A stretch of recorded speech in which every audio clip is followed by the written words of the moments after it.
Board বাংলায় আজকেও প্রধানমন্ত্রী নরেন্দ্র মোদী এসেছেন এবং তিনি প্রচার করছেন বিজেপি পুরোদমে বাংলায় এবার।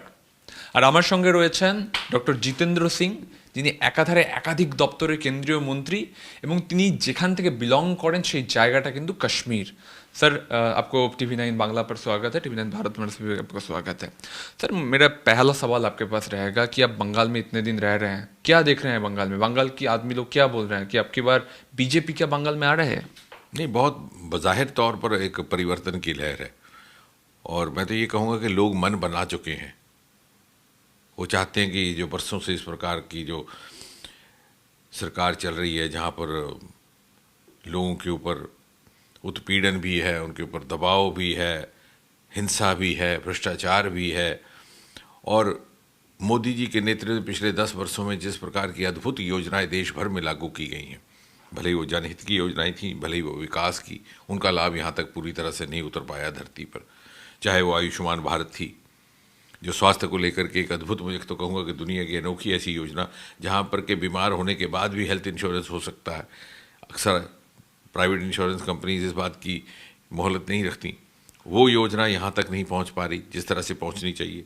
जिस प्रकार हर खाते में मोदी जी के माध्यम से पैसे जमा करवाए जा रहे हैं, वो नहीं हो पा रहा। प्रधानमंत्री आवास योजना के तहत हमने देखा उत्तर प्रदेश, गुजरात जैसे प्रदेशों में मोहल्ले के मोहल्ले, बस्तियों के बस्तियाँ कच्चे मकान पक्के मकानों में परिवर्तित हो पाए, वो यहाँ नहीं हो पाया। स्टार्टअप की पॉलिसी मोदी जी ने लाई। सन 2014 में मात्र 350-400 स्टार्टअप्स हुआ करते थे, आज उसकी संख्या बढ़कर के 1.5 लाख हो गई। स्टार्टअप की दुनिया में हम दुनिया में तीसरे दर्जे पर आन खड़े हुए, लेकिन पश्चिम बंगाल में उस प्रकार का उसका लाभ नहीं पहुंचा। और वो प्रदेश जिसके बारे में सदा ये कहा जाता था, स्वतंत्रता आज़ादी से पहले भी, कि बंगाल ट्रेंड सेटर रहता है, यहाँ से कोई शुरुआत की जाती है और बाकी देश में अनुसरण किया जाता है। बल्कि अंग्रेज़ी में एक बड़ी मशहूर कहावत हुआ करती थी एक ज़माने में कि what Bengal thinks today, India thinks tomorrow.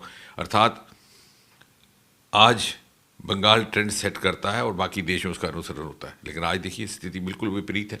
यहाँ पर कई वर्षों से, कई दशकों से कोई नई इंडस्ट्री नहीं लगी, कोई मल्टीनेशनल का एस्टेब्लिशमेंट नहीं हुआ, क्योंकि उस प्रकार का वातावरण यहाँ के प्रशासकों ने, यहाँ की सत्ताधारी पार्टी ने देना अपनी अनुकूलता में, अपनी सत्ता बनाए रखने के लिए अपने लिए अनुकूल नहीं समझा। इसके बावजूद विधानसभा चुनाव में उन्होंने ममता बनर्जी को ही चुना, बंगाल के लोग।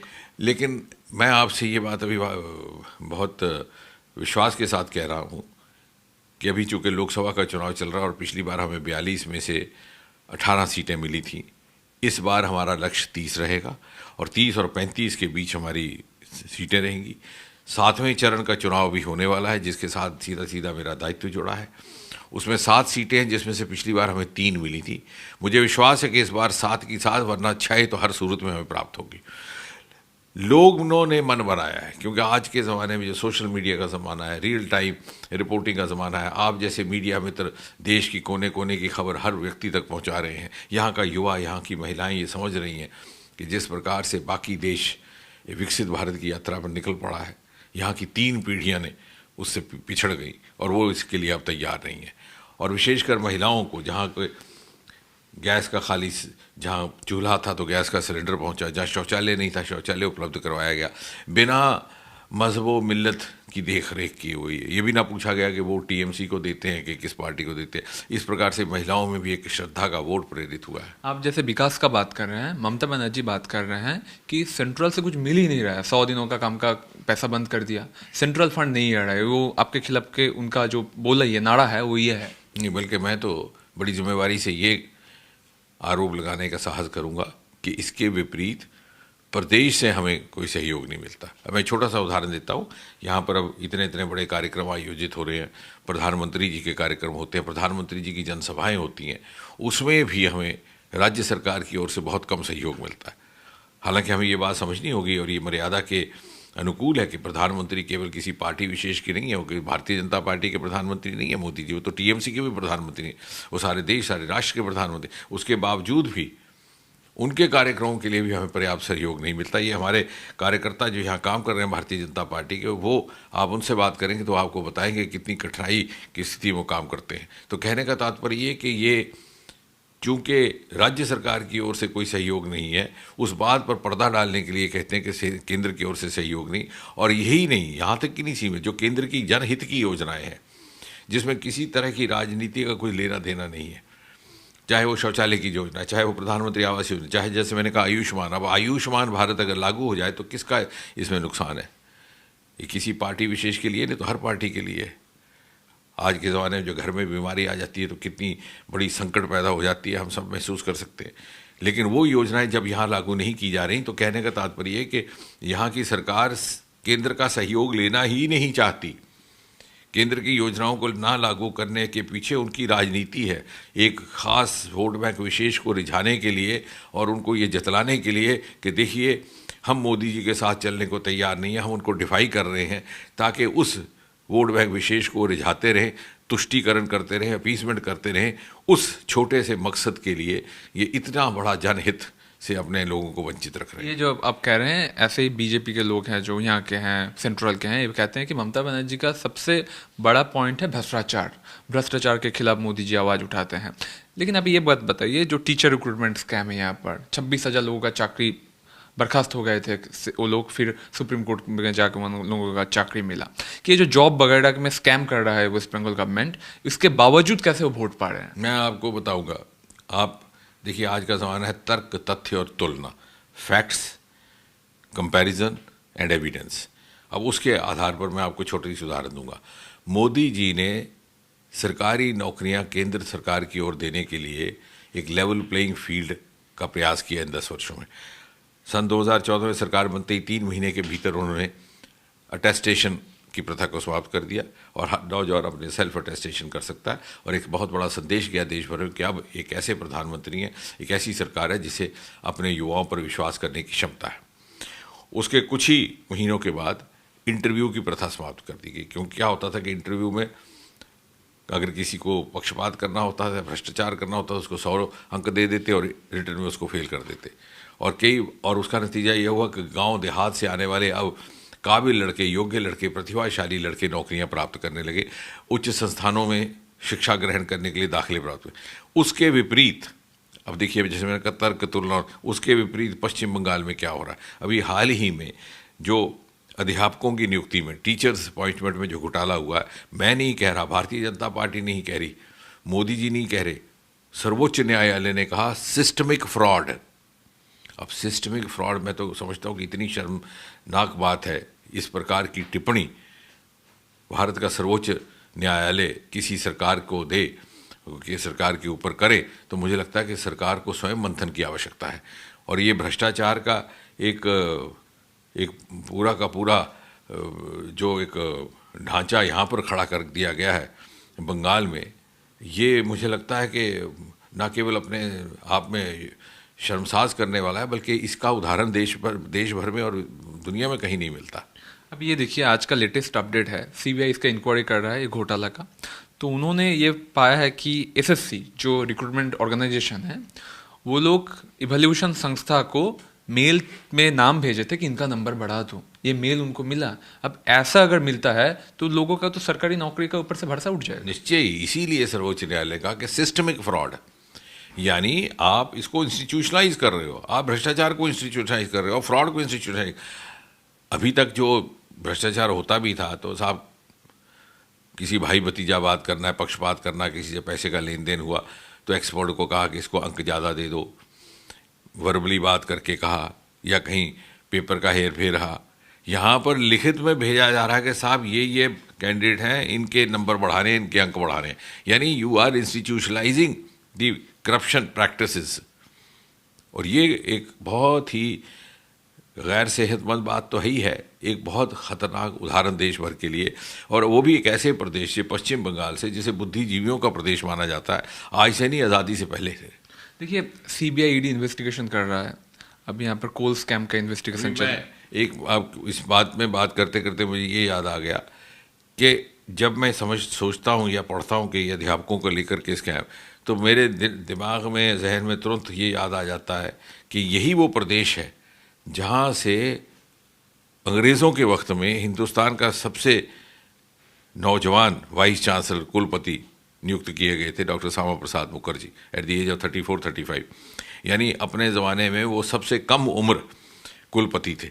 अंग्रेज़ों की हुकूमत थी और उनको कुलपति बनाया गया। इतनी उनकी एक्स्ट्रा ऑर्डनरी प्रतिभा और योग्यता को स्वीकार करते हुए उनको, और कलकत्ता विश्वविद्यालय जो उस समय बहुत कम गिने चुने आज उस प्रदेश का ये हाल है कि जहाँ श्यामा प्रसाद मुखर्जी जैसे कुलपति रहे, वाइस चांसलर रहे, अध्यापकों के मुखिया रहे, आज वहाँ पर अध्यापकों की नियुक्ति के लिए इस प्रकार का फ्रॉड किया जा रहा है, जिसे सर्वोच्च न्यायालय कह रहा है कि सिस्टमिक फ्रॉड है। देखिए, यहाँ पर कोल स्कैम का इन्वेस्टिगेशन कर रहा है सीबीआईडी, टीचर्स रिक्रूटमेंट स्कैम का, मिड डे मील स्कीम का स्कैम चल रहा है। इतने सारे स्कैम हो रहे हैं, लेकिन जो सरकार में जो टॉप में बैठे हुए हैं उन लोगों को सीबीआईडी गिरफ्तार नहीं कर रही है। अरविंद केजरीवाल गिरफ्तार हो रहे हैं, हेमंत सोरेन गिरफ्तार हो रहे हैं। तो सीपीएम और अदर्स जो पार्टी है वो कह रहे हैं कि दीदी मोदी का सेटिंग है। आप क्या मानते हैं? नहीं, हरगिज़ नहीं, बल्कि इसके विपरीत पश्चिम बंगाल वो प्रदेश था जिसने सीबीआई की ज्यूरिसडिक्शन को रोका। आमतौर से स्पिरिट ऑफ डेमोक्रेसी इज़ कि हमने सीबीआई या किसी भी स्वतंत्र संस्था के कामकाज में दखल नहीं देना है। तो सीबीआई को स्वाभाविक तौर से ज्यूरिसडिक्शन रहता है, general jurisdiction across the country.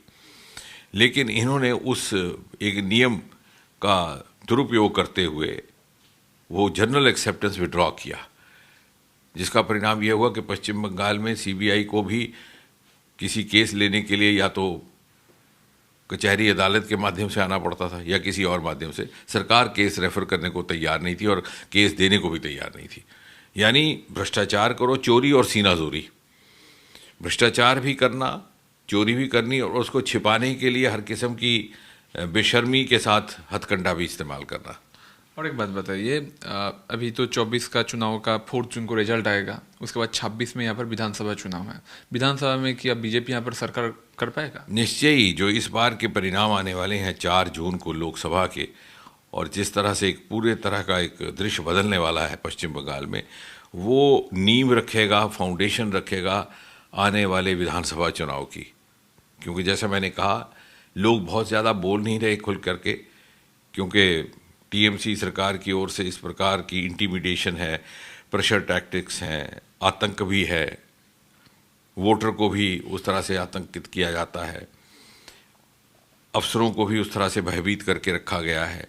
तो शायद लोग जाहिर नहीं कर पाते, लेकिन जब वो सीक्रेट बैलेट का समय आएगा तो लोग मन बना चुके हैं, और लोकसभा का चुनाव ही आने वाले विधानसभा चुनाव का इशारा होगा। तृणमूल कांग्रेस बार बार कहता है अगर सीए लागू होता है तो नेशनलिटी चली जाएगी बहुत सारे लोगों को, और अगर बीजेपी सरकार यहाँ पर आएगी तो माइनॉरिटी जो है यहाँ पर संख्यालघु संप्रदाय का उनका बहुत खतरा बन जाएगा। ये जो नैरेटिव है, इसके बारे में क्या बोलेंगे? ये मात्र और मात्र मैन्युफैक्चर्ड नैरेटिव बनाया गया, तुष्टीकरण की नीति पर आधारित। क्योंकि जैसे मैंने कहा, एक वर्ग विशेष के माध्यम से ये वोट ग्रहण करने का, वोट हासिल करने का प्रयास करते हैं। और ये बार बार बात कही गई, बल्कि अभी गृह मंत्री जी आज भी कलकत्ता में हैं, कल भी कलकत्ता में थे, बार बार उन्होंने भी अपने भाषणों में कहा कि किसी भी नागरिक की नागरिकता नहीं जाएगी, सीए में कोई इस प्रकार का प्रावधान नहीं है, बल्कि जो हकदार हैं, जिन्हें नहीं प्राप्त हुई उन्हें प्राप्त होगी। परंतु यहाँ की टीएमसी सरकार और यहाँ की मुख्यमंत्री इस प्रकार का नैरेटिव पैदा करके खौफजदा करना चाह रही हैं एक वर्ग विशेष को, ताकि उनको भयभीत करके उनका वोट हासिल करे। ये पोलराइजेशन की एक बड़ी ही भयानक और बड़ी खतरनाक कोशिश है। केजरीवाल कह रहे हैं अगर बीजेपी क्षमता में आ जाए तो ममता दीदी जेल में होंगे। नहीं, ऐसा है कि जो भी केसेस हैं वो सबके सामने हैं और कानून के आधार पर कार्रवाई होती है। अब जैसे यहाँ पर भी किसी के घर से 50 करोड़ रुपया नकद मिलता है, हमने तो कभी देखा नहीं 1 करोड़ भी, तो भला वो कार्रवाई नहीं होगी क्या? या जैसे केजरीवाल जी के यहाँ जो लिकर स्कैम है, तो बजाय इसके कि अपने ऊपर लगाए गए आरोप को नार्थक सिद्ध करना या उसको राइट ऑफ करने के लिए कोई वो अपना प्रमाण या सबूत लेकर के आए, ये कह देना कि ये राजनीति से प्रेरित है, ये तो अपने आप को एक उसमें से बीच में से निकलने की प्रयास है, लेकिन लोग अब इन बातों को समझते हैं। जी, आप कश्मीर से हैं, अब पीओके में प्रोटेस्ट चल रहा है। हम अगर देखें तो जम्मू कश्मीर जब से 370 धारा अप्लाई हुआ है, उसके बाद जम्मू कश्मीर और पीओके अगर आप कंपेयर करें तो आपको क्या दिखता है? देखिए, एक तो बड़ी रोचक बात यह है कि एक ज़माना था कि पाकिस्तान से हड़ताल का आह्वान होता था, हड़ताल की कॉल होती थी और दुकानें श्रीनगर में बंद होती थी। ये 2014 से पहले यूपीए के ज़माने में ऐसा ही था कि कॉल आ रही है पाकिस्तान से और हड़ताल हो रही है श्रीनगर कश्मीर में। अब आज ऐसा नहीं है। पहली बार चुनाव हुआ है, ये चौथे फेज़ में श्रीनगर कॉन्स्टिट्यूंसी का चुनाव हुआ बिना हड़ताल के, और मतदान की प्रतिशत भी पहले से कहीं अधिक बढ़ गया, क्योंकि यहाँ के कुछ एक पार्टियाँ चाहती ही नहीं थी कि आतंक का दौर समाप्त हो। 8-10% मतदान होता रहे और पुश्त दर पुश्त वो वंशवाद से उन अपनी सत्ता बनाए रखें। अब माहौल खुला है। एक दूसरी बात, पाकिस्तान अधिकृत जम्मू कश्मीर में, जैसा कि अभी मैंने कहा कि अब चूँकि मीडिया इतना सक्षम हो चुका है और रियल टाइम एक दूसरे की खबर रहती है, वो देख रहे हैं कि किस प्रकार से जम्मू कश्मीर में किस प्रकार से तरक्की हुई है, प्रगति हुई है, विशेषकर पिछले 10 वर्षों में मोदी जी के आने के बाद, और 5-6 अगस्त 2019 को जब अनुच्छेद 370 और बाकी बाधाएं समाप्त होने के बाद, और वो समझ रहे हैं कि उन्हें वंचित रखा गया। और जहाँ तक भारत का ताल्लुक है, हमारा ये हमेशा मानना रहा, सरकारी तौर पर भी, संसदीय स्तर पर भी, कि पाक अधिकृत जम्मू कश्मीर हिंदुस्तान का हिस्सा है। उसे गैर कानूनी तौर पर पाकिस्तान ने अपने कब्ज़े में बनाए रखा है। और एक बड़ी रोचक बात यह है कि अब जब गृह मंत्री ये बात कहते हैं कि पाक अधिकृत जम्मू कश्मीर हमारा है, या विदेश मंत्री ये बात कहते हैं, तो कांग्रेस वालों को आपत्ति होती है, क्योंकि वो सोचते हैं कि सबकी याददाश्त कमज़ोर है और उनकी भी शायद कमज़ोर है। हकीकत ये है कि सन 1994 में 1994, और मैं आपको तिथि भी बता दूं, 22 फरवरी, और ये बड़ी दिलचस्प बात है कि 22 फरवरी 1994 में पार्लियामेंट में एक यूनानिमस रेजोल्यूशन लाया गया था, जो सर्वसम्मति से पारित किया गया, जिसमें ये लिखा गया था, और दोनों हाउसेज में, लोकसभा में, जिसमें ये लिखा गया था कि पाक अधिकृत जम्मू कश्मीर हमेशा हिंदुस्तान का हिस्सा था और आगे भी रहेगा। ये गैर कानूनी कब्ज़े में पाकिस्तान के है, और अगर हिंदुस्तान और पाकिस्तान के बीच में कोई मुद्दा बकाया है या बचा है, वो मात्र इतना कि इसे किस प्रकार से पाकिस्तान के गैर कानूनी कब्ज़े से मुक्त करा के भारत में पुनः शामिल कर लिया जाए, क्योंकि ये भारत का ही हिस्सा है, ये जम्मू कश्मीर का हिस्सा है। कब तक आएगा भारत में? और ये 1994 की 22 फरवरी की जो रेजोल्यूशन है पार्लियामेंट में, उसमें आप जानते हैं मैं क्या कह रहा हूँ कि रोचक बात क्या है, उस समय सरकार किसकी थी? कांग्रेस की। प्रधानमंत्री कौन थे? नरसिम्हा राव। यानी नरसिम्हा राव प्रधानमंत्री थे, कांग्रेस की सरकार थी, यूनानिमस रेजोल्यूशन आया, तत्कालीन सरकार ने उसका समर्थन किया। आज जब हम उन्हीं की समय में, उन्हीं के सरकार के दौरान लाई गई रेजोल्यूशन, जो बिल्कुल सही थी, जिसको भारतीय जनता पार्टी ने भी जिसका समर्थन किया था, क्योंकि सभी पार्टीज ने उसका समर्थन किया था, और भारतीय जनता पार्टी का तो सदा से यही मौक़िफ़ रहा, यही स्टैंड। आज वही कांग्रेस पार्टी अपनी लाई हुई, अपनी सरकार के दौरान लाई गई रेजोल्यूशन से झुठला रही है, और उन्हें बड़ी दिक्कत होती है। अगर हमारे गृह मंत्री जी अमित शाह जी कहते हैं कि पाक अधिकृत जम्मू कश्मीर भारत का हिस्सा है, तो कांग्रेस वाले बौखला जाते हैं। तो यानी वो अपना भी इतिहास भूल गए और वो समझते हैं जनता भी भुला गई, लेकिन हम उनको भूलने नहीं देंगे। कब तक ये कश्मीर पाक इंडिया में आएगा? आपको क्या लगता है कि बायलैटरल रिलेशनशिप कैसा चलेगा, कैसे डायलॉग्स होगा? नहीं, इसमें मेरे इस पर चर्चा करना ठीक नहीं रहेगा, भी आउट ऑफ टर्न बात हो जाएगी, क्योंकि वो तो जिस प्रकार से सरकार का अप्रोच क्या है, सरकार अपना संज्ञान लेती है, अपनी इनपुट्स रहती हैं, लेकिन मोटी बात यह है कि कांग्रेस पार्टी इस बात को अंडर प्ले करना चाह रही है, फिर से इसलिए क्योंकि चुनाव का समय है, तुष्टीकरण की राजनीति। एक वर्ग विशेष को लुभाए रखने के लिए, खुश रखने के लिए वो ये बात दबा रहे हैं बार बार कि पाक अधिकृत जम्मू कश्मीर हमारा है, जब हम बार बार उन्हीं की बात उनको याद भी करवा रहे हैं जो उन्होंने भी स्वीकार की थी। तो कहने का तात्पर्य यह है कि पाक, इस सरकार ने, मोदी जी की सरकार ने बहुत सारे ऐसे निर्णय लिए जिसकी किसी ने कभी कल्पना नहीं की थी, और कहा जा सकता था कि ये हो भी नहीं पाएंगे, असंभव रहेंगे। उसमें चाहे 370 अनुच्छेद हटाने का था, चाहे राम मंदिर के निर्माण का था, चाहे ट्रिपल तलाक का था। तो मैं ये कहूँगा कि अगर इस प्रकार का निर्णय लेने की क्षमता कभी है भी, तो मात्र और मात्र केवल और केवल मोदी जी प्रधानमंत्री के रूप में उन्हीं में है। आपके पास जो जो मंत्रालय है मैं देख रहा था वहाँ पर स्पेस टेक्नोलॉजी है, चंद्रयान में हम माहिर हो रहे हैं, इसरो अच्छा काम कर रहा है।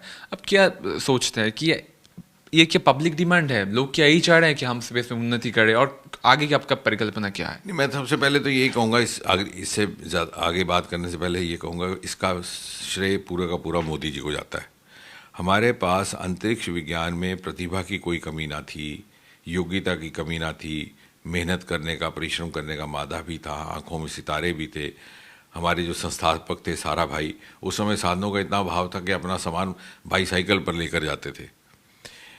लेकिन वो जो साधनों का अभाव था, जो कामकाज में अनुकूलता नहीं थी, जो कि नीति निर्धारकों के स्तर से आती है, जो कि राजनीतिक नेतृत्व की ओर से आती है, पॉलिसी मेकर्स और पॉलिटिकल डिस्पेंसेशन की ओर से आती है, वो मोदी जी के आने के बाद हुई। अंतरिक्ष को पब्लिक प्राइवेट पार्टिसिपेशन के लिए खोल दिया गया। 1 डिजिट से आज 3 डिजिट तक वहाँ स्पेस स्टार्टअप्स पहुँच गए। भारी निवेश होने लगा प्राइवेट सेक्टर का, और इसीलिए आप देखते हैं कि क्वांटम जंप है। उससे हमारा मनोबल भी बढ़ा वैज्ञानिकों का, उनके साधन भी बढ़े। जहाँ तक आप चंद्रयान की बात कर रहे थे, तो कभी कभी शायद लोगों के ध्यान में ये बात नहीं आती कि हमारे इसरो की स्थापना सन 1969 में हुई थी, 69, और वो वर्ष था जबकि अमेरिका ने पहला मानव नील आर्मस्ट्रांग चांद की धरती पर उतारा था। हम तो तब लोकगीत गाते थे, चंदा मामा दूर के। लेकिन आज हम चंद्रमा के साउथ पोल पर पहले पहुंच गए किसी और देश से। यानी हम में क्षमता थी, लेकिन उस प्रकार की अनुकूलता नहीं थी। और अब बहुत जल्द हमारा पहला मानव जाएगा। वैसे तो पहला मानव राकेश शर्मा गए थे, लेकिन वो मिशन सोवियत है, तो इंडियन मिशन और इंडियन एस्ट्रोनॉट, वो अगले वर्ष तक जाने की योजना। उससे पहले एक रोबो जाएंगी, फीमेल रोबो वायुमित्र, जो सारी वो प्रक्रिया संपन्न करेंगी। उसके बाद इस योजना में एक इंटरनेशनल स्पेस स्टेशन स्थापित करना है, और फाइनली फिर आगे चल के an Indian on the surface of moon. तो इस प्रकार से ये योजना बनी है। और इसका ये भी है कि पहली बार मोदी जी के आने के बाद भारत जब उस स्तर पर पहुंचा कि दुनिया उसके ऊपर निगाह उठा करके देख रही है, वो इसलिए कि हमने जो वैश्विक मापदंड हैं, जो इंटरनेशनल पैरामीटर्स हैं या जो बेंचमार्क्स हैं, वर्ल्ड बेंचमार्क्स, उनके ऊपर अपने आप को उस कसौटी पर पूरा उतारना शुरू किया है। क्योंकि if we have to reach that pedestal, we have to meet the international benchmarks, international challenges, and our strategies have to be international. वो पहली बार एहसास भी मोदी जी ने करवाया और उसके लिए अनुकूलता भी पैदा की। और जहाँ तक अंतरिक्ष है, ये केवल रॉकेट्स तक की नहीं है महसूस, क्योंकि बहुत सारे लोग ये भी आरोप लगाते हैं कि साहब आप चांद में चले गए तो इससे हमारा क्या फ़ायदा हुआ। मोदी जी के आने के बाद हर सेक्टर में, इंफ्रास्ट्रक्चर सेक्टर में, डेवलपमेंट सेक्टर में स्पेस टेक्नोलॉजी का इस्तेमाल किया जा रहा है। बल्कि मैं तो कहूँगा कि today space technology has entered every Indian house hold. Smart cities में स्पेस टेक्नोलॉजी है, रोड्स बिल्डिंग्स बनाने में स्पेस टेक्नोलॉजी है, रेलवे क्रॉसिंग्स, अनमैन्ड क्रॉसिंग्स में स्पेस टेक्नोलॉजी है, आपके कम्युनिकेशन इंफॉर्मेशन में तो है ही है, टेली मेडिसिन, आपके स्वास्थ्य में, एजुकेशन में कोई ऐसा क्षेत्र नहीं है। बल्कि मोदी जी ने सन 2015 के लगभग उन्हीं के निर्देश अनुसार दिल्ली में 2-3 दिन का एक बहुत बड़ा ब्रेनस्टॉर्मिंग किया गया, जिसमें अंतरिक्ष के वैज्ञानिकों को हर मंत्रालय, हर विभाग के विशेषज्ञों के साथ बिठाया गया, ताकि वो समझ सकें कहाँ इस्तेमाल किस चीज़ का हो सकता है। अब जल शक्ति है, वहाँ पर भी स्पेस टेक्नोलॉजी का इस्तेमाल। तो आप कोई भी सेक्टर का नाम लीजिए, भारत ने एक मिसाल पैदा की है दुनिया के लिए कि किस प्रकार हम स्पेस टेक्नोलॉजी को और साइंस को इंफ्रास्ट्रक्चर डेवलपमेंट के लिए भी उपयोग में ला सकते हैं। आप कह रहे हैं 400 पार, कांग्रेस तृणमूल ये कहना है कि 200 ही टच नहीं होगा। मेरा ये लास्ट क्वेश्चन है आपके पास, क्या होगा? देखिए, एक बड़ी खूबसूरत बात गृह मंत्री अमित शाह जी ने कही अपने इस 2 दिन के दौरे में, जब वो कलकत्ता में थे और अपनी सार्वजनिक सभा में गए। उन्होंने कहा कि 4 फेज़ हो चुके हैं, इन 4 फेज़ के बाद पूर्ण बहुमत प्राप्त हो चुका है मोदी जी को। अब कांग्रेस वाले जो कहें, लेकिन अमित शाह जी ने पूरे गणित के आधार पर बात की। अब जो बाकी के 3 फेज़ बचे हैं, वो पूर्ण बहुमत से 400 तक ले जाएंगे। राहुल गांधी जीतेंगे? उनका, मुझे लगता है उनसे खुद पूछना चाहिए कि उनका अपने बारे में क्या ख्याल है। उन्हें खुद भी कॉन्फिडेंस नहीं है कि वो जीत पाएंगे कि नहीं। और एक मेरा ये आपको पूछना ही पड़ेगा, बहरमपुर में इलेक्शन हो गया, अधीर चौधरी वो वहाँ पर पूरा दिन घूमते रहे, आपका वहाँ पर भी कैंडिडेट है निर्मल शाह ने, आपको क्या लगता है इस बार अधीर चौधरी को आप पार्लियामेंट में पाएंगे? नहीं, इसमें मैं कुछ नहीं कह सकता, लेकिन ये है, जहाँ तक भारतीय जनता पार्टी का संबंध है, चौंका देने वाले नतीजे होंगे। और ये जो इस बार इस समय बौखलाहट है टीएमसी के रैंक एंड फाइल में, वो इसी कारण है कि वो समझ रहे हैं कि ऊपर से वो धमका भी रहे हैं, भयभीत भी कर रहे हैं, लेकिन अंदर से जो लहर है वो मोदी जी के पक्ष में है। বিজেপি 400 অতিক্রম করবে, 26-এ বিজেপি সরকার গড়বে পশ্চিমবঙ্গে, এবং এই যে কাশ্মীর নিয়ে এত কথা হচ্ছে সেখানে কংগ্রেসের আনা রেজলিউশনই কংগ্রেস এখন মানছে না। কলকাতায় বসে কড়া আক্রমণ জানালেন ডক্টর জিতেন্দ্র সিংহ। ক্যামেরায় পিকুর সঙ্গে সুমন, টিভি9 বাংলা, কলকাতা।